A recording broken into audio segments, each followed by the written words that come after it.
Obrolan tajam, gayanya santai, cuma di Raina Podcast. Bareng gue, Oktaviana Ramadhani, dan partner gue, Raihana Nabila tentunya, yang bakal bahas topik panas kali ini tentang Raja Ampat. Langsung aja tanpa menunggu lama, silakan didengarkan.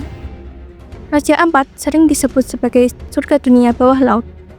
Lautnya yang jernih, karang-karang warna-warni, dan keanekaragaman hayatinya yang luar biasa sudah lama menarik perhatian dunia. Foto-fotonya menghiasi brosur pariwisata dan jadi ikon ekowisata Indonesia.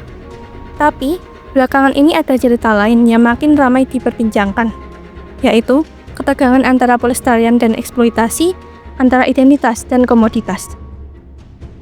Memang sih, ini bukan hanya soal keindahan alam semata. Raja Ampat adalah ruang hidup yang diwariskan secara turun-temurun. Sebuah ruang yang mengandung nilai kultural, spiritual, dan sosial yang dalam. Penghargaan sertifikat UNESCO diterima oleh pihak Raja Ampat melalui pejabat gubernur bersama Bupati Raja Ampat pada acara International Conference on UNESCO Global Geopark di Marrakesh, Maroko pada tanggal 7 hingga 9 September 2023. Sementara Geopark Raja Ampat ditetapkan oleh UNESCO pada tanggal 24 Mei 2023 di kantor UNESCO di Paris, Prancis. Namun, prestasi yang belum genap 2 tahun tergantikan dengan narasi pembangunan yang semakin dominan menggeser makna itu, mengubahnya menjadi arena pertarungan kepentingan yang mengedepankan eksploitasi sumber daya daripada perlindungan. Raja Ampat merupakan salah satu kawasan dengan keanekaragaman hayati terkaya di dunia. Sekitar 75% spesies karang dunia hidup di perairannya. Selain itu, wilayah ini juga menjadi habitat bagi berbagai spesies laut yang langka dan dilindungi, seperti parimanta, penyu sisik, dan dugong. Ribuan ikan endemik juga hidup di sini, membuat Raja Ampat punya peran penting dalam konservasi laut secara global. Kekayaan Raja Ampat tidak hanya ada di laut. Daratannya juga menyimpan kehidupan yang luar biasa. Ada 47 spesies mamalia dan 274 jenis burung, termasuk beberapa yang tidak ditemukan di tempat lain. Karena nilai ekologis dan geologisnya yang istimewa ini, UNESCO menetapkan Raja Ampat sebagai geopark dunia. Tapi, yang paling berjasa menjaga kelestarian wilayah ini adalah masyarakat adatnya.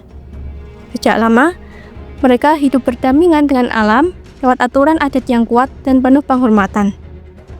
Ini bukan sekedar peraturan, tapi cara hidup. Hasil dari pengalaman panjang dan kearifan lokal yang diwariskan turun-temurun. Sayangnya, dalam 5 tahun terakhir, izin tambang di kawasan ini tuh meningkat secara signifikan, dari sekitar 146 hektar menjadi hampir 500 hektar. Pulau-pulau kecil seperti Pulau KW dan Pulau Gak yang sebelumnya terlindungi, kini mulai menjadi incaran perusahaan tambang. Padahal, menurut Undang-Undang Nomor 1 Tahun 2014, pulau-pulau kecil ini tidak boleh digunakan untuk pertambangan karena dampak ekologis dan sosialnya yang sangat besar. Dari perspektif ilmu tanah, penambangan nikel membawa kerusakan yang sangat serius. Proses tambang akan membuka dan mengelupas seluruh lapisan tanah yang kaya akan unsur hara dan mikroorganisme. Tanah yang udah terbuka nih bakal kehilangan struktur dan sulit banget buat pulih. Apalagi di lingkungan tropis seperti di Raja Ampat. Kerusakan ini bukan sekadar soal estetika loh ya, tapi mengancam siklus hidup tanaman dan kesehatan ekosistem secara keseluruhan. Kerusakan daerah daratan ini akan berdampak juga ke daerah perairan, di mana akan terjadi proses sedimentasi di daerah laut, yang apabila terus-menerus terjadi pembukaan lahan secara besar-besaran, akan merusak terumbu karang. Nah, kalau dari backgroundmu gimana nih, Bil? Ada pendapat nggak? Secara kan kamu anak agronomi banget nih. Kalau dari backgroundku yaitu agronomi, klaim bahwa penambangan ini adalah bagian dari pembangunan konservasi itu jelas keliru. Konservasi berarti memperkuat dan melindungi sistem ekologi agar tetap lestari, bukan mengganti hutan dan habitat alami dengan kegiatan ekstraktif yang destruktif. Ketika hutan digunduli dan digantikan dengan tambang, Ekosistem yang sudah terbangun selama ribuan tahun bisa runtuh. Ini bukan hanya menyebabkan kerugian ekologis, tapi juga sosial budaya, karena masyarakat adat akan kehilangan ruang hidup dan sumber penghidupan mereka. Perusahaan tambang dan beberapa pihak sering menjanjikan bahwa aktivitas ini akan membuka lapangan pekerjaan, meningkatkan pendapatan daerah, mempercepat modernisasi, dan akan melakukan konservasi pasca tambang. Janjinya nih, gitu. Nah, jujur sih kalau aku sendiri meragukan hal itu. Belum selesai dengan masalah konservasi yang tiada ujungnya di tambang, ditambah dengan penambangan secara besar-besaran di daerah yang jelas-jelas dilindungi.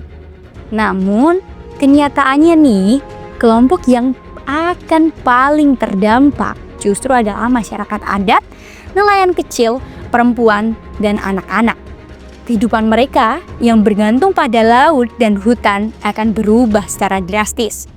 Dan seringkali bukan untuk lebih baik, tetapi menjadi lebih sengsara. Kekayaan alam diembat, rakyat semakin melarat.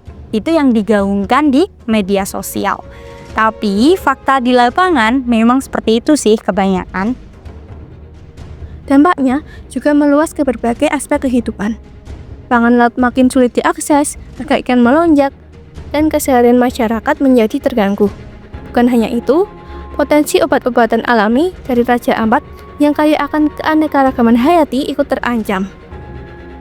Pengetahuan adat yang diwariskan secara turun-temurun perlahan ikut menghilang karena lingkungan yang mendukungnya ikut rusak. Raja Ampat sekarang berdiri di persimpangan yang krusial. Pilihan antara melindungi atau mengeksploitasi tidak hanya menentukan masa depan kawasan ini, tapi juga masa depan keanekaragaman hayati dunia dan identitas Raja Ampat sendiri di mata dunia. Pemerintah semestinya jadi penjaga, bukan penggadai. Melindungi ruang hidup, menguatkan adat, dan merawat masa depan. Bukan menyerahkan Raja Ampat pada kepentingan jangka pendek yang merusak masa depan. Karena pembangunan sejati bukan tentang mengganti cara hidup masyarakat, melainkan memperkuatnya dan menjaga warisan yang sudah terbukti bertahan selama ratusan tahun. Kalau kita percaya bahwa identitas dan alam bukan komoditas yang bisa dijual, maka kita harus menolak pembangunan yang merusak itu. Terima kasih sudah mendengarkan. Suarakan jika kamu peduli karena Raja Ampat bukan sekedar destinasi.